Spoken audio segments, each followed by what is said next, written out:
capture of Venezuela leader Nicolas Maduro. We have now learned today he is set to make his first court appearance in New York City as soon as tomorrow, according to what a court spokesperson tells NBC News. You're looking at some of those new images of Maduro here with Today in Venezuela, people picking up the pieces. Literally, this new video coming into us after the U.S. struck Venezuela, capturing both Maduro and his wife in this surprise military operation unlike anything we've seen in a generation.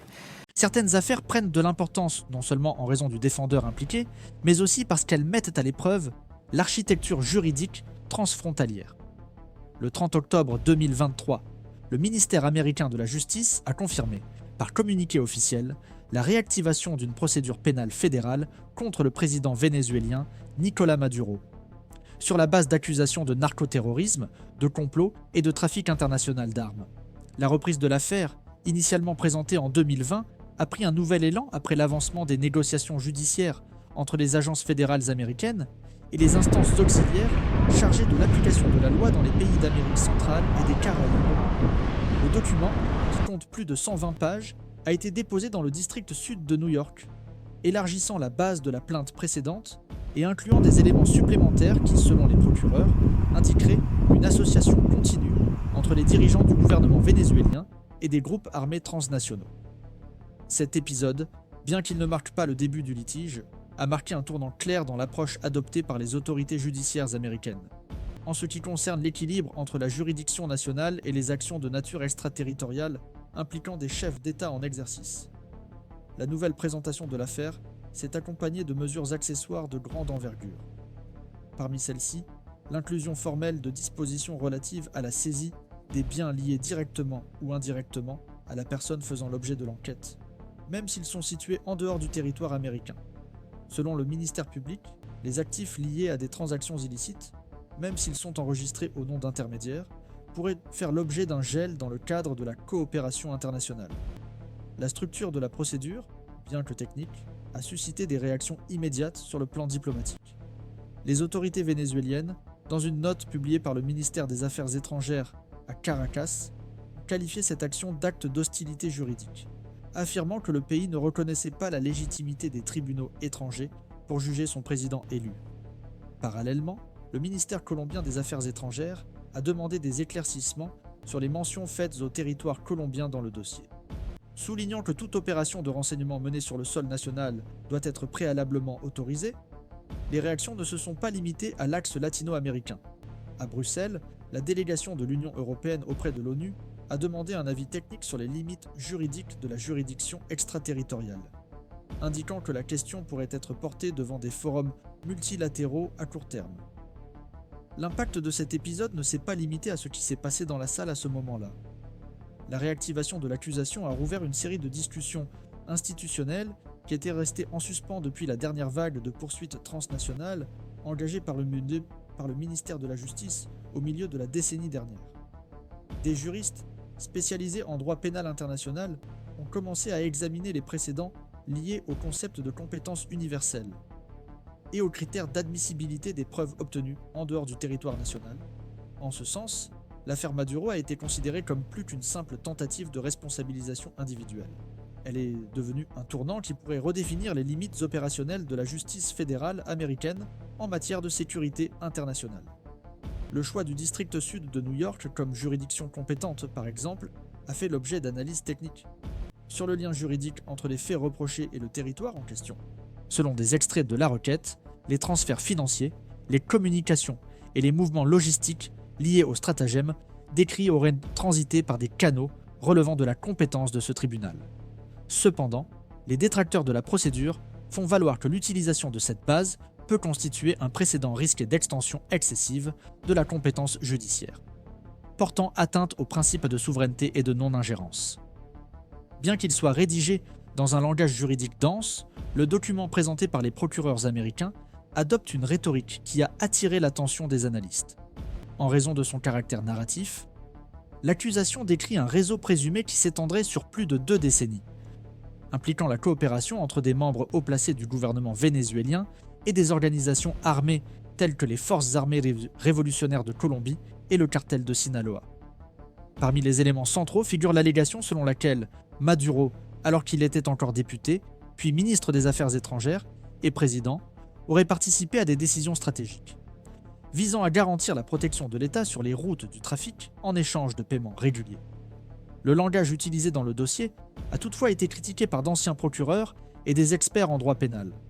Des termes tels que cargaison volumineuse, activité continue et protection implicite de l'État ont été soulignés comme des expressions génériques, qui, selon ces critiques, manquent de la précision descriptive minimale nécessaire pour étayer des accusations aussi graves.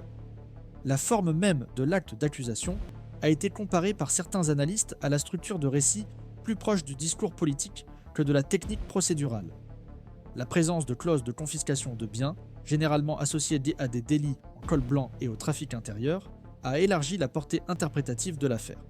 Selon l'article 46 de l'acte d'accusation, tout actif pouvant être directement ou indirectement lié à l'activité criminelle présumée peut faire l'objet d'une mesure judiciaire, quel que soit le lieu d'enregistrement.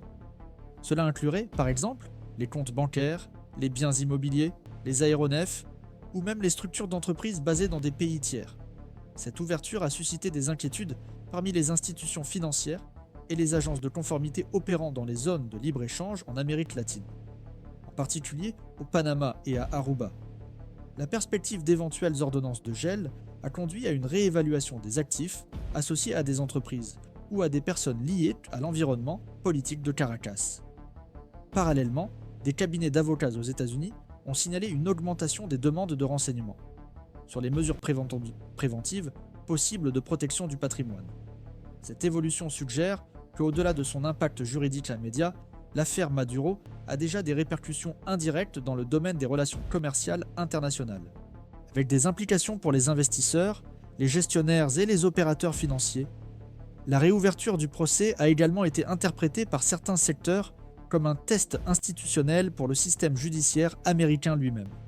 D'anciens procureurs fédéraux ont averti que la complexité de l'affaire exigera non seulement des preuves solides, mais aussi une conduite procédurale techniquement irréprochable. Sous peine de produire un effet contraire à celui escompté, ils ont notamment émis des doutes quant à la capacité de l'accusation à prouver, outre la participation de Maduro, l'existence d'une structure stable, organisée et fonctionnelle, qui caractérise juridiquement un complot en vue de commettre des actes de narcoterrorisme. Dans des affaires antérieures de même nature, les décisions ont été infirmées en deuxième instance en raison de l'insuffisance des preuves structurelles, l'absence éventuelle de témoins directs, d'interceptions formellement autorisées ou de documents bancaires cohérents pourrait compromettre le déroulement de l'affaire. La temporalité même des faits allégués, certains événements remontant à plus de 20 ans, crée des difficultés pratiques pour la collecte de preuves et l'évaluation de la chaîne de conservation des éléments matériels. Tout cela augmente les risques non seulement pour l'accusation, mais aussi pour la crédibilité institutionnelle du modèle américain de responsabilité transnationale. Alors que la procédure judiciaire suit son cours, l'affaire est suivie de près par des centres universitaires et des agences d'analyse politique, qui cherchent à comprendre dans quelle mesure l'initiative du ministère de la Justice reflète un changement plus large dans la doctrine d'action internationale des États-Unis.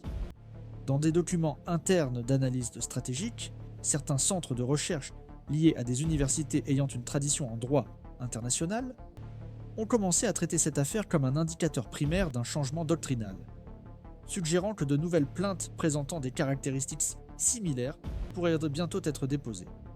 Cette perspective est renforcée par les récentes déclarations de hauts responsables du département d'État, selon lesquelles la responsabilité pénale des autorités étrangères qui agissent en dehors des normes du droit international doit être considérée comme l'un des moyens de réponse institutionnelle dont disposent les États-Unis dans les situations critiques.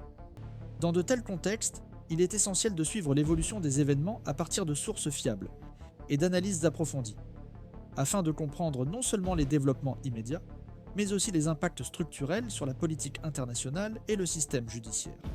C'est dans ce contexte qu'il convient d'observer la convergence des dispositifs institutionnels qui soutiennent l'accusation portée contre Nicolás Maduro, selon une logique qui dépasse la simple inculpation pénale. La stratégie adoptée par le ministère américain de la Justice repose sur une combinaison inhabituelle de fondements juridiques, de jurisprudence internationale et de coopération interinstitutionnelle. L'acte d'accusation ne repose pas uniquement sur des infractions spécifiques, mais sur un cadre interprétatif plus large, qui utilise le concept d'organisation criminelle transnationale comme axe structurant.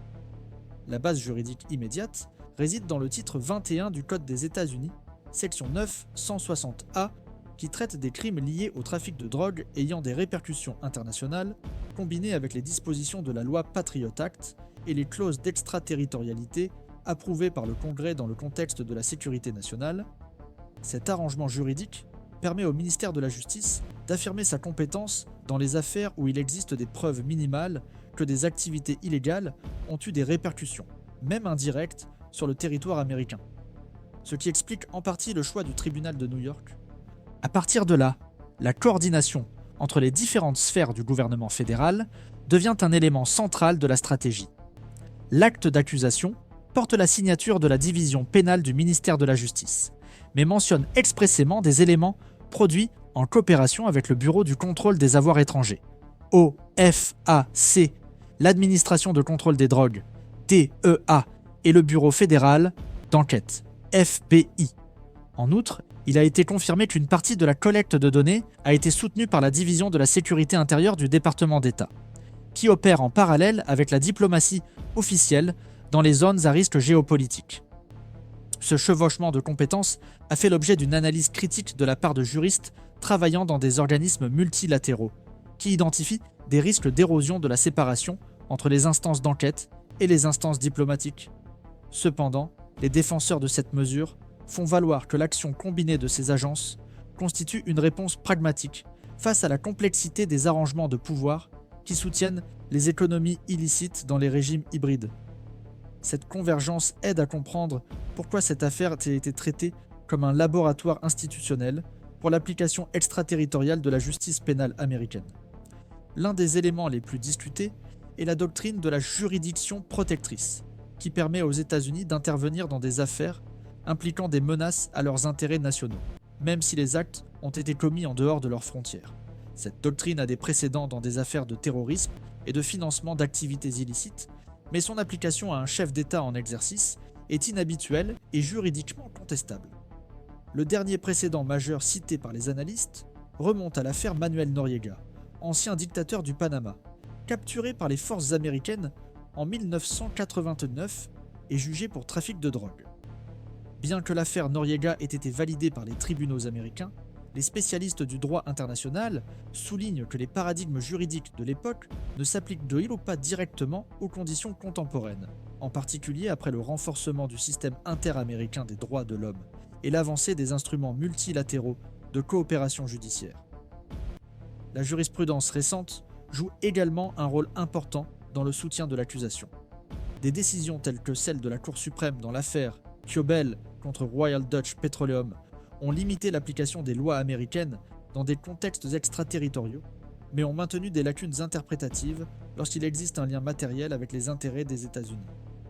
Le ministère public semble opérer précisément dans cet espace ambigu, articulant des arguments sur les impacts présumés du trafic vénézuélien sur la santé publique américaine et les flux financiers sous juridiction fédérale. Selon des extraits du document, des envois de substances illicites liées au trafic auraient été partiellement distribués sur le territoire américain. Ce qui, selon l'accusation, constituerait le minimum nécessaire pour affirmer la juridiction. Cette interprétation, bien que techniquement possible, n'a pas encore été testée de manière rigoureuse devant les instances supérieures, ce qui fait de cette affaire un champ de tension juridique important pour l'avenir de la doctrine pénale internationale des États-Unis. Outre les fondements juridiques, le contexte diplomatique joue un rôle central dans l'évolution de la procédure. La reprise des poursuites contre Maduro intervient dans un contexte de réalignement tactique de la politique étrangère américaine à l'égard de l'Amérique latine. En coulisses, les diplomates s'efforcent de construire un réseau de soutien international afin de réduire les coûts politiques d'une éventuelle offensive judiciaire de plus grande envergure. Une partie de cet effort a consisté en des discussions informelles avec des représentants des gouvernements alliés de la région, ainsi qu'en des consultations techniques avec des organismes tels que l'Organisation des États américains, OEA, et la Commission interaméricaine des droits de l'homme. Bien qu'aucune de ces entités n'ait pris officiellement position, les interlocuteurs indiquent qu'il existe une inquiétude quant à la possibilité que cette affaire crée des précédents qui pourraient être utilisés par d'autres pays moins démocratiques pour justifier des persécutions politiques déguisées en accusations pénales. Cette ambiguïté fait que l'affaire Maduro est considérée, dans de nombreux cercles, comme un test non seulement juridique, mais aussi normatif et diplomatique. Un autre élément, qui ajoute à la complexité du processus, est l'intersection entre l'accusation pénale et les mécanismes économiques de sanctions internationales. Depuis 2018, le gouvernement des États-Unis avait déjà imposé une série de sanctions contre les autorités vénézuéliennes par le biais de décrets exécutifs. Ces sanctions comprennent le gel des avoirs, l'interdiction des transactions avec des entreprises américaines et des restrictions d'entrée dans le pays. Avec la reprise du processus judiciaire, les analystes estiment que le ministère de la Justice pourrait utiliser le procès comme un instrument complémentaire de pression économique, renforçant la légitimité des mesures déjà existantes ou même subventionnant de nouvelles actions administratives. Cette superposition de mécanismes soulève des questions sur la séparation entre la justice et la politique étrangère, en particulier face au risque que le procès soit interprété comme une forme de lawfare, c'est-à-dire l'utilisation stratégique de l'appareil judiciaire à des fins politiques.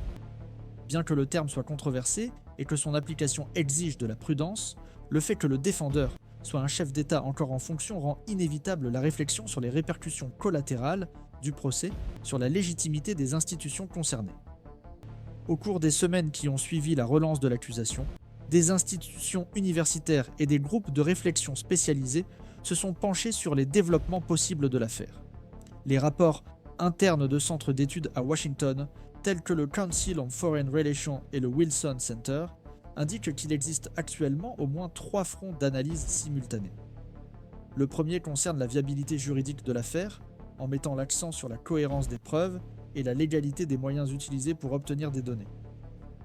Le deuxième concerne les conséquences diplomatiques, notamment en ce qui concerne la construction d'alliances régionales et la capacité des États-Unis à maintenir leur soutien dans les forums multilatéraux. Et le troisième, de nature plus systémique, cherche à évaluer si l'affaire inaugure une nouvelle phase de la politique pénale internationale américaine, avec une plus grande disposition à agir contre les autorités étrangères, même en dehors des accords de coopération formels. Dans ce type de scénario, des analyses continues et actualisées sont indispensables pour comprendre les multiples dimensions du processus. En séparant ce qui relève du domaine juridique, de la diplomatie et de la stratégie au sens large, la complexité des interactions en cours exige une observation attentive, exempte de réductionnisme et capable de suivre les inflexions institutionnelles au fur et à mesure qu'elles se produisent. L'affaire impliquant Nicolás Maduro continue d'être interprétée de manière très différente, et cette divergence ne s'atténue pas avec le temps, car le processus se déroule simultanément à plusieurs niveaux. Il s'agit à la fois d'un test juridique, d'un événement diplomatique et d'un signal politique, dont les répercussions dépassent la personne accusée. Dans les milieux juridiques, diplomatiques et universitaires, la controverse porte moins sur les slogans que sur la question structurelle que soulève le procès. Dans quelle mesure un système pénal national peut-il s'étendre au-delà de ses propres frontières lorsqu'il prétend répondre à des crimes ayant un impact transnational ? Parmi les constitutionnalistes américains, il existe une interprétation de plus en plus répandue selon laquelle l'accusation représente un pari institutionnel à haut risque, car elle pousse le champ d'application de doctrines telles que la juridiction protectrice et l'extraterritorialité à un niveau susceptible de modifier les pratiques futures. Pour ce courant, le point sensible n'est pas seulement la possibilité technique de soutenir une plainte, mais l'érosion progressive du principe de prévisibilité juridique lorsqu'on accepte qu'un accusé qui n'est pas physiquement présent sur le territoire américain fasse l'objet d'une procédure pénale fédérale ayant une portée symbolique et potentiellement durable. L'argument est que, s'il n'y a pas de limite claire, le droit pénal peut être perçu comme un instrument malléable, dépendant des priorités stratégiques et de l'orientation politique des administrations successives, ce qui affaiblirait la crédibilité du système auprès des alliés, des adversaires et des organismes internationaux. Dans le même temps, il existe une ligne analytique opposée qui décrit ce processus comme un ajustement nécessaire aux conditions contemporaines du crime organisé, dans lequel les opérations illicites sont planifiées, financées et exécutées dans des environnements transnationaux, avec des itinéraires, des intermédiaires et des structures financières réparties dans plusieurs juridictions. Pour ces experts, maintenir une conception rigide de la territorialité reviendrait à accorder un avantage permanent aux réseaux criminels qui dépendent précisément de la fragmentation entre les systèmes juridiques. Dans cette perspective, les accusations qui apparaissent généralement associées à l'affaire, telles que le narcoterrorisme, le trafic international d'armes et la conspiration transfrontalière, sont considérées comme des délits dont la complexité exige une réponse plus large que la logique traditionnelle des frontières. Pour les analystes spécialisés dans les études de sécurité internationale, l'idée qu'un chef d'État soit automatiquement inaccessible, même lorsqu'il existe des preuves pertinentes, produirait une sorte de blindage institutionnel, qui, à la limite, pourrait encourager la capture de l'État par des réseaux illicites. Ce courant soutient que l'affaire peut contribuer à établir des normes de responsabilité plus techniques, à condition que la procédure respecte pleinement les garanties telles que le droit à un procès équitable, une défense complète et un contrôle judiciaire rigoureux, afin d'éviter que l'accusation ne se transforme en un mécanisme arbitraire.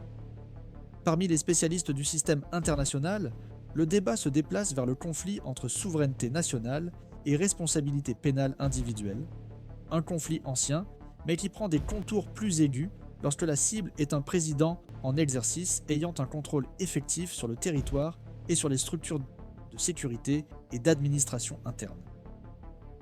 Dans ce domaine, on craint de plus en plus que le procès soit interprété comme une tentative indirecte de pression politique ou de réorganisation stratégique. D'autant plus qu'aucune mesure préalable indiquant une coopération judiciaire formelle avec le gouvernement vénézuélien n'a été observée.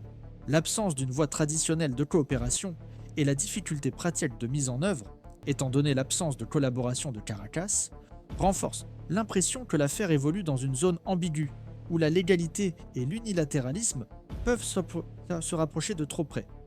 Pour certains observateurs liés à des organismes multilatéraux, ce précédent est délicat, car il pourrait inciter d'autres nations, y compris celles dont les systèmes offrent moins de garanties, à reproduire des accusations extraterritoriales contre des autorités étrangères, créant ainsi un cycle de représailles juridiques qui détériore la stabilité normative internationale et génère de l'insécurité pour la diplomatie et la coopération internationale. Sur le plan strictement probatoire, la controverse reste vive, car l'accusation, telle qu'elle est discutée dans les analyses publiques, semble reposer sur un ensemble d'éléments qui ne se traduisent pas toujours facilement en preuves solides lors d'un procès.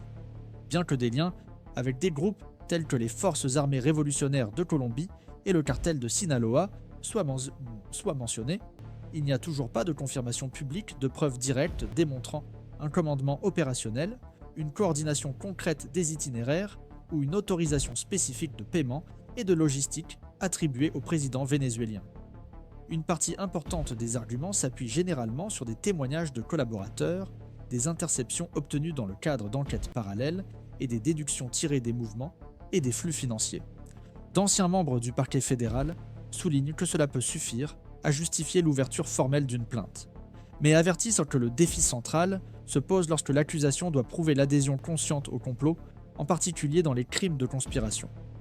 La jurisprudence des États-Unis d'Amérique exige, dans bon nombre de ces cas, la démonstration d'un accord délibéré, avec des signes concrets de participation volontaire. Sans témoins ayant directement accès aux décisions attribuées au président, ou sans registres internes, communications, documents officiels et preuves capables de relier plus directement l'intention et l'action. L'affaire risque de s'essouffler à des étapes ultérieures, et surtout, lors d'instances de révision plus rigoureuses. Outre la discussion sur les preuves, il existe également un désaccord sur la fonction institutionnelle du processus. Pour certains analystes, l'affaire fonctionne davantage comme un message adressé au système international que comme une tentative réaliste de traduire le défendeur en justice à court terme. Dans cette lecture, le processus signale une volonté de s'écarter de la logique traditionnelle de l'immunité lorsque la gravité des accusations est considérée comme élevée.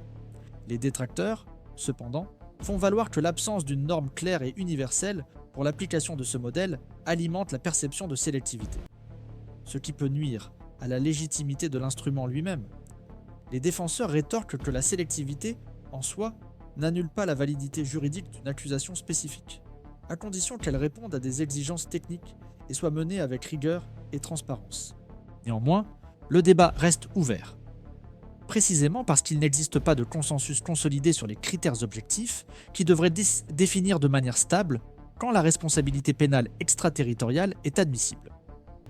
Et quand elle devient simplement le prolongement d'une stratégie politique, la faisabilité pratique de l'affaire reste également conditionné par des facteurs externes au tribunal. Jusqu'à présent, rien n'indique que le gouvernement vénézuélien soit disposé à coopérer. Et les autorités de Caracas ont réaffirmé à plusieurs reprises qu'elles ne reconnaissaient pas la légitimité d'un tribunal basé à New York pour juger un président en exercice.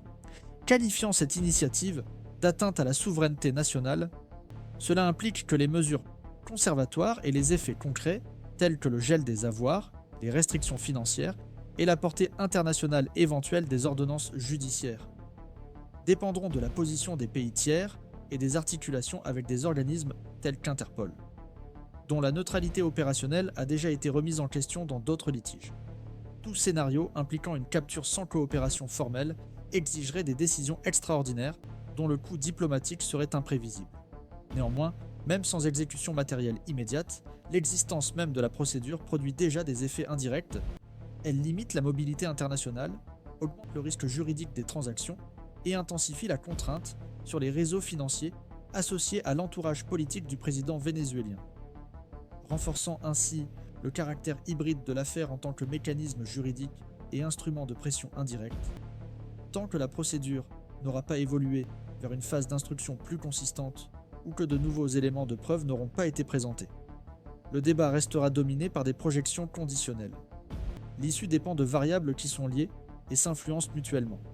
La capacité du ministère public à soutenir le noyau probatoire, les choix stratégiques du gouvernement des États-Unis d'Amérique à l'égard du Venezuela, la volonté des cours supérieures d'établir des limites claires à la compétence pénale extraterritoriale et la réaction du système international face à une accusation de ce type. Tout changement dans l'un de ces vecteurs peut complètement repositionner l'affaire, soit en la conduisant à un affaiblissement progressif, soit en l'élevant au rang de jalon institutionnel ayant un impact considérable. Pour l'instant, le procès reste un observatoire privilégié pour comprendre, avec une rare clarté, comment le droit et le pouvoir se croisent, lorsque l'objectif déclaré est de projeter la portée institutionnelle au-delà des frontières dans un environnement mondial de plus en plus tendu. Suivre cette affaire, ce n'est donc pas seulement suivre une procédure pénale, c'est observer, en temps réel, comment différentes institutions testent les limites, disputent entre les récits et tentent de préserver leur légitimité.